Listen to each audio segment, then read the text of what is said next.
الحمد للہ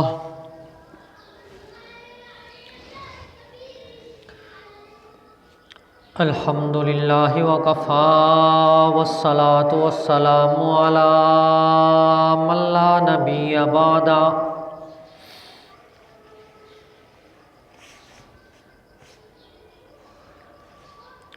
ارسلہ بالحق بشیرا ونذیرا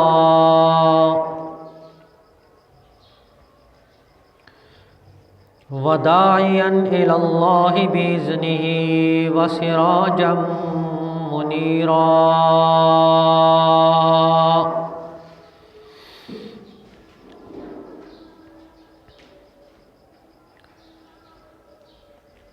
اما بعد فاعوذ باللہ من الشیطان الرجیم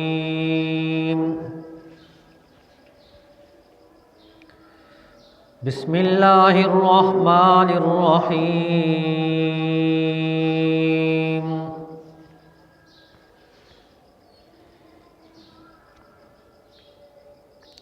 قد افلح من تزکی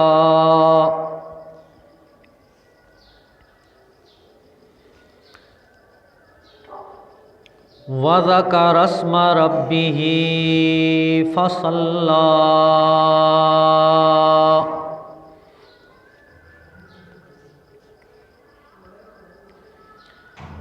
آمنت باللہ صدق اللہ العظیم وبلغنا رسولہ النبی الکریم ونحن علی ذلک لمن الشاہدین والشاکرین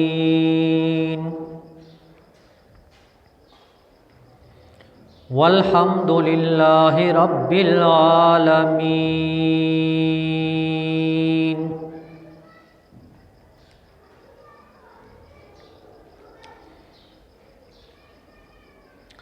قابل صد احترام و تکریم میرے واجب الاحترام دوستوں، بزرگوں، عزیز نوجوان ساتھیوں،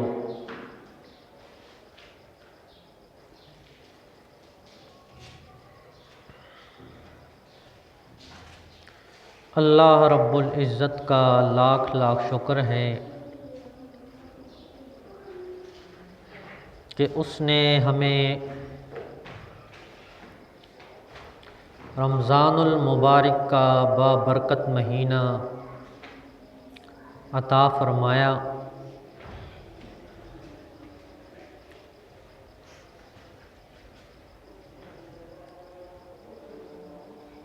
فرمایا کہ جو شخص رمضان المبارک کے مہینے کے پورے روزے رکھتا ہے اور اس کے ساتھ 6 روزے شوال کے رکھتا ہے، یعنی اس مہینے کے اندر آج سے لے کر 30 تاریخ تک چاند کے حساب سے 6 روزے وہ رکھ لیتا ہے،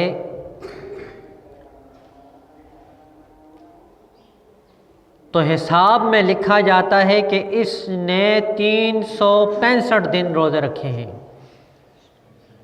پورا سال لکھا جاتا ہے کہ پورے سال اس نے روزے رکھے ہیں۔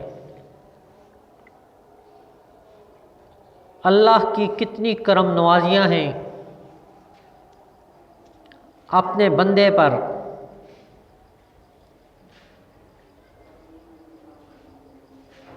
عمل تھوڑا ثواب زیادہ۔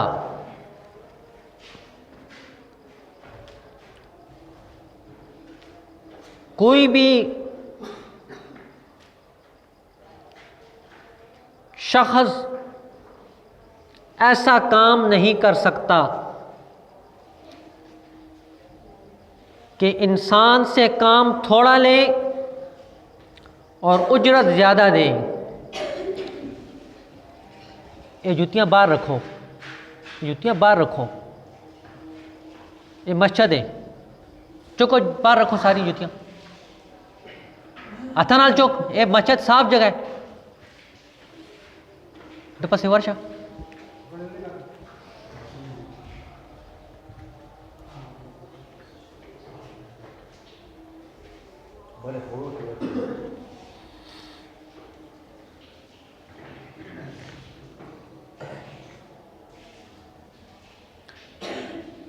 اجرت زیادہ دے اور مزدوری کم لے، یہاں تو کام ہی الٹ ہے، اجرت کم سے کم ہو اور کام 24 گھنٹے سے بھی زیادہ لیں، اور اوپر سے تڑیاں بھی دیتے ہیں کہ ہم تمہیں نکال دیں گے تو کیا کرو گے؟ اللہ کے ہاں کام کم ہے، عبادت کم ہے، لیکن اجر بہت زیادہ ہے۔ اس کی مثال آپ کے سامنے پیش کی کہ رمضان کا مہینہ روزے رکھے اور شوال کے 6 روزے ساتھ ملا لے تو اللہ رب العزت لکھواتے ہیں کہ اس نے پورا سال روزے رکھے ہیں۔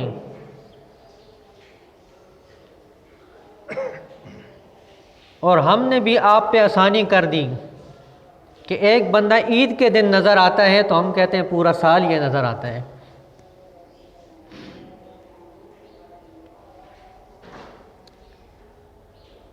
تو یہ اللہ رب العزت کی کرم نوازیاں ہیں، جس نے مسلمانوں کے اوپر نرمی رکھی ہے، اور خاص کر اس امت پر اللہ نے بہت زیادہ نرمی رکھی۔ پہلی امتوں پر ایک ایسی امت بھی آئی کہ اللہ رب العزت نے حکم دیا تمہارے کپڑے گندے ہو جائیں اس کو کاٹ دو ادھر سے، جو حصہ جسم کا ناپاک ہو جائے اس کو بھی کاٹو۔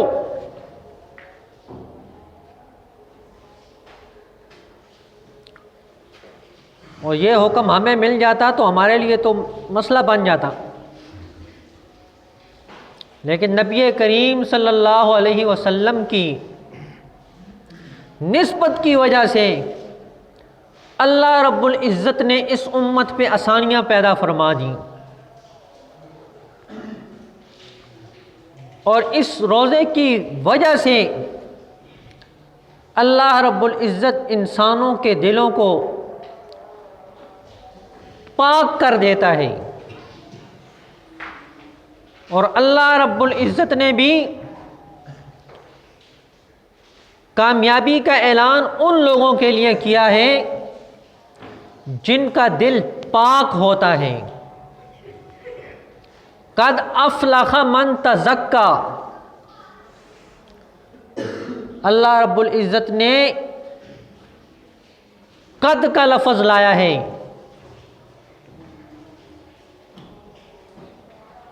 اور قد بمانا قسم کے بھی آتا ہے، اور جس چیز پر اللہ قسم اٹھا لیتا ہے تو وہ بات پکی ہو جاتی ہے اور یقینی ہو جاتی ہے۔ اللہ کو قسم اٹھانے کی کیا ضرورت تھی؟ یہ ہمارے لیے تھا کہ جس شخص کے سامنے قسم اٹھا لو وہ بات کو مان لیتا ہے۔ تو اللہ رب العزت نے فرمایا کہ تحقیق کامیاب ہو گئے وہ لوگ جنہوں نے اپنے دل کو پاک کر لیا، خواہشات سے پاک کر لیا، دنیا کے حرص سے پاک کر لیا، لالچ سے پاک کر لیا، اور اپنے دل کو گناہوں سے پاک کر لیا، وہ شخص کامیاب ہو گیا۔ اور اس دل کو پاک کرنا سب سے زیادہ مشکل ہے۔ جسم تو پاک ہو جاتا ہے، کپڑے آدمی دھوئے تو پاک ہو جاتے ہیں، لیکن دل کی صفائی کے لیے بڑی مشقت اٹھانی پڑتی ہے۔ کئی سال لگ جاتے ہیں، لیکن یہ دل اتنی آسانی کے ساتھ پاک نہیں ہوتا۔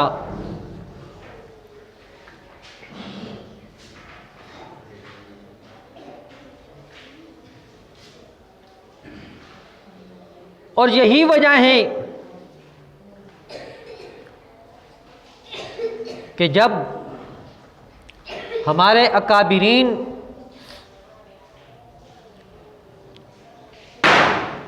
جب مدرسے سے فارغ ہوتے تھے تو اساتذہ انہیں کہتے کہ فلاں اللہ والے کے پاس جا کے 6 مہینے گزارو، کسی کو کہتے 7 مہینے گزارو، کسی کو کہتے سال گزارو، تو وہ اس اللہ والے کے پاس 1 سال گزارتا، پھر اس کو سند ملتی کہ یہ عالم بن گیا ہے، اب یہ دین کا کام کر سکتا ہے۔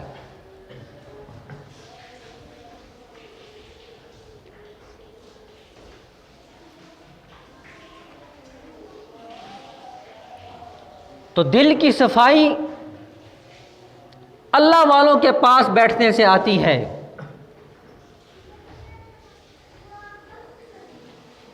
اور ان کے بتائے ہوئے ذکر سے آتی ہے۔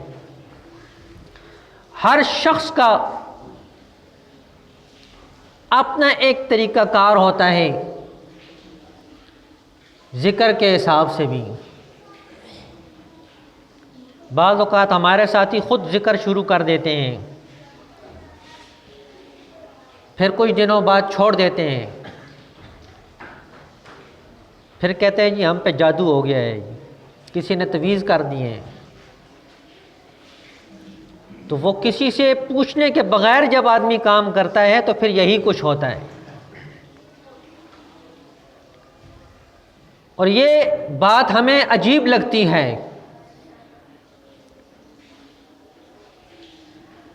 جب آدمی کہے نا کہ کسی اللہ والے کے ساتھ تعلق ہونا چاہیے تو فوراً ذہنوں میں یہ بات آتی ہے جی یہ کہیں بدعتی تو نہیں ہو گیا ہے، کہیں ان دوسروں کے ساتھ تو نہیں مل گیا ہے۔ شیخ الحدیث حضرت مولانا زکریہ رحمۃ اللہ علیہ، آپ سب جانتے ہیں ان کو، فضائل اعمال جنہوں نے لکھی ہے۔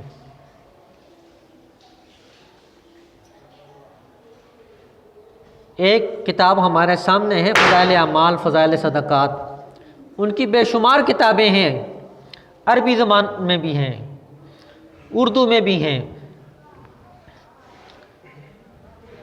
وہ فرماتے ہیں کہ میں نے اپنے استاذ کے پاس زندگی گزار دی۔ ایک دفعہ میں نے کہا کہ میں بھی ذکر کرنا چاہتا ہوں، خانقاہ تھانہ بون میں جا کر، تو انہوں نے مجھے کہا کہ یہ بھی تیرا ذکر ہے، تو میرے ساتھ تصنیف کرتا ہے۔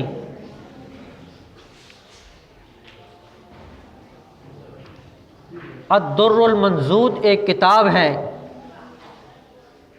ابو داؤد شریف کی شرح عربی زبان میں، وہ انہوں نے لکھی۔ اور ایک وقت آیا کہ ان کو استاد نے کہا کہ آج کے بعد تم بیعت کر سکتے ہو۔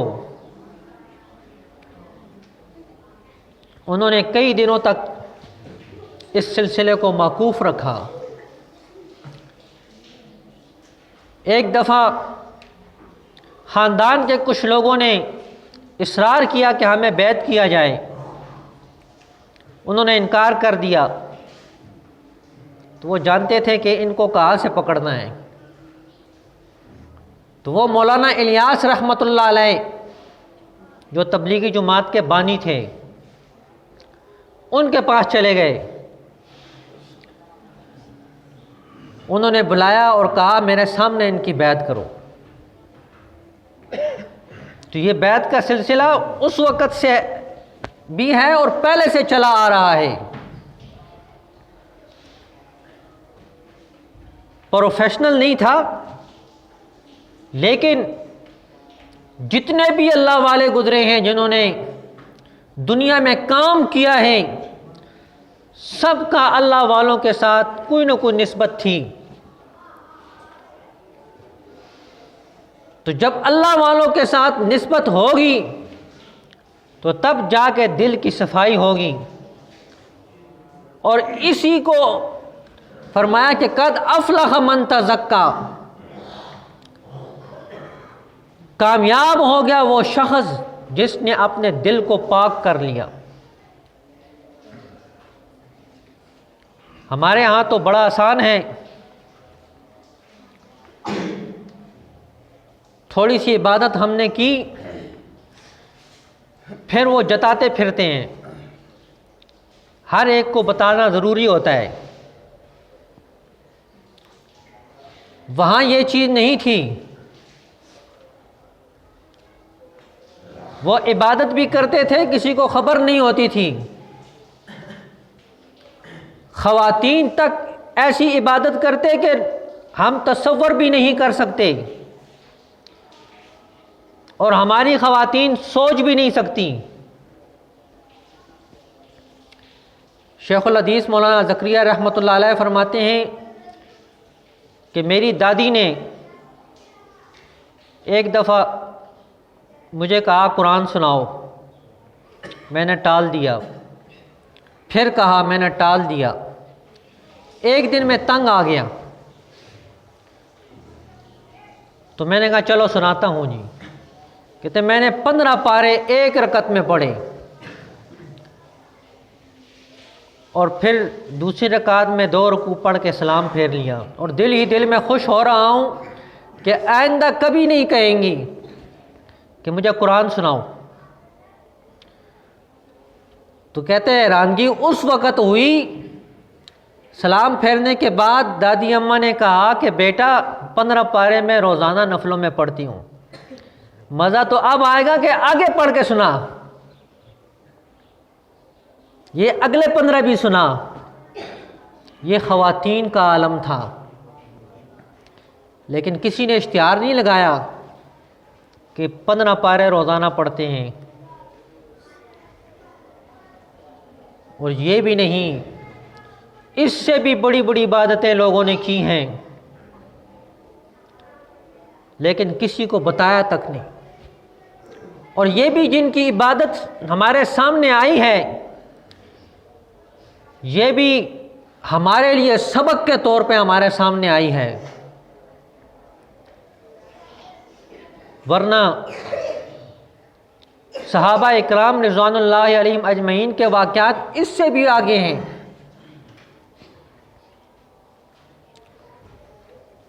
تو جب دل صاف ہوتا ہے، پاک ہوتا ہے،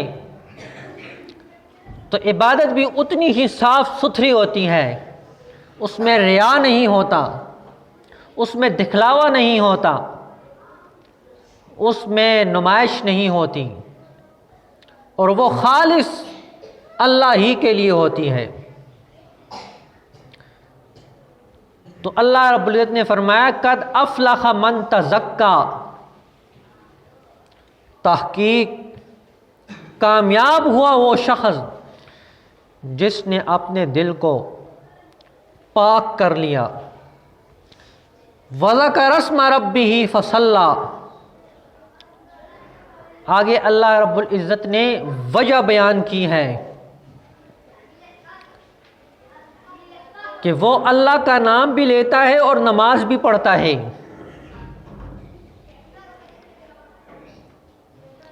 اللہ کا نام لینا یہ کسی کسی کو نصیب ہوتا ہے، ہر آدمی کو نہیں۔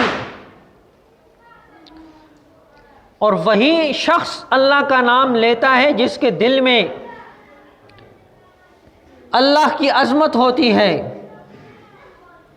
اللہ کی بڑائی ہوتی ہے، اللہ کی کبریائی ہوتی ہے،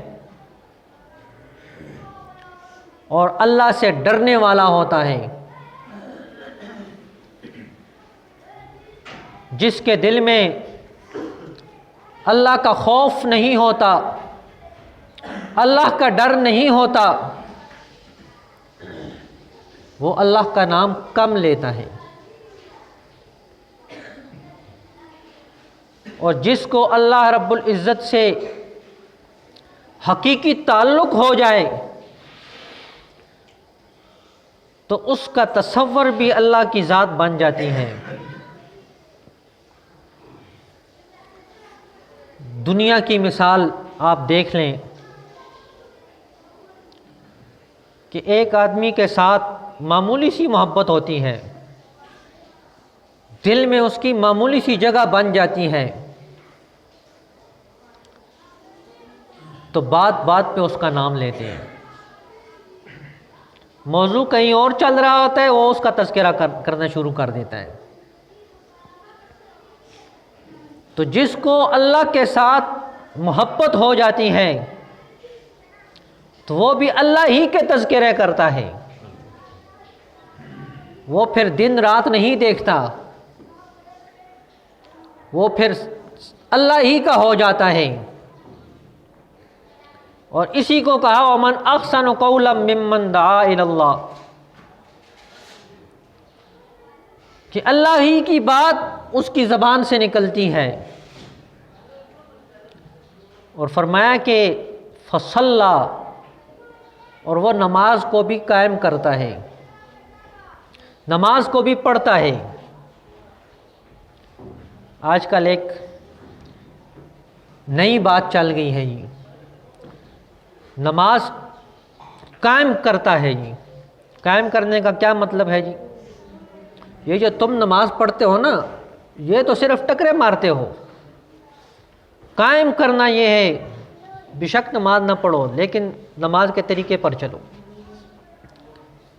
یہ کیا ہے؟ یہ بات مجھے آج تک نہیں سمجھ آئی۔ اور بھائی ابتدا اسی سے ہے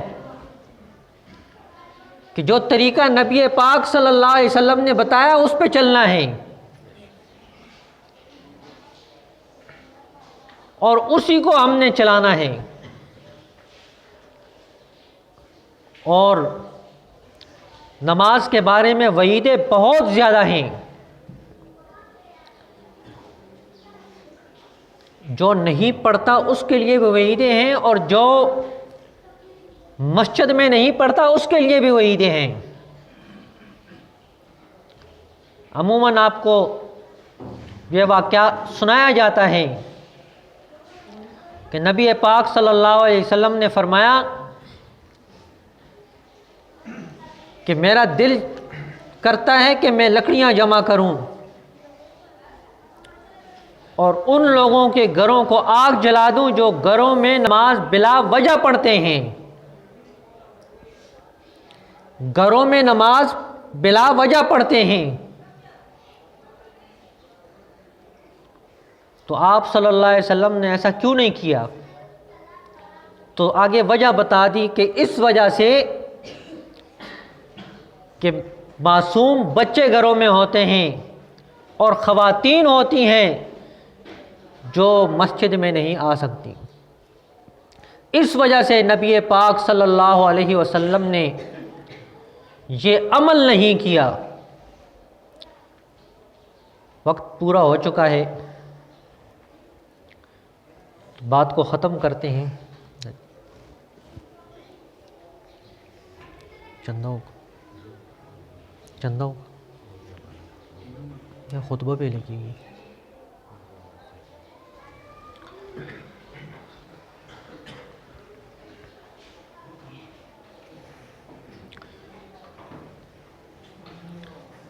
عید کی نماز میں 6 تکبیریں زیادہ ہوتی ہیں۔ عید کی نماز واجب ہے، نفل نماز ہے، اور اس میں 6 تکبیریں زائد ہوتی ہیں۔ جس وقت ہم پہلی تکبیر کہیں گے اللہ اکبر، تو ہاتھ کو باندھ لیں گے، ہاتھوں کو باندھ لیں گے اور ثنا پڑھیں گے۔ اس کے بعد 3 تکبیریں ہوں گی، باقی اسی ترتیب کے ساتھ نماز ہوگی۔ جب دوسری رکعت میں رکوع جانے سے پہلے پھر 3 تکبیریں ہوں گی۔ چوتھی تکبیر میں ہم نے رکوع میں جانا ہے، اور باقی پوری نماز وہی ترتیب ہوگی۔ اور نماز کے بعد خطبہ سن کر جائیں تمام حضرات۔ یہ نماز کا حصہ ہے۔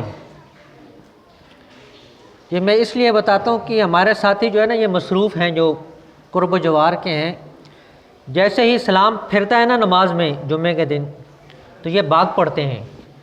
تو اس لیے میں بتا رہا ہوں کہ یہ خطبہ حصہ ہے عید کی نماز کا، تو آپ نے خطبہ سن کے جانا ہے۔ سب تیار ہیں نا انشاءاللہ؟ تو نماز ادا کرتے ہیں۔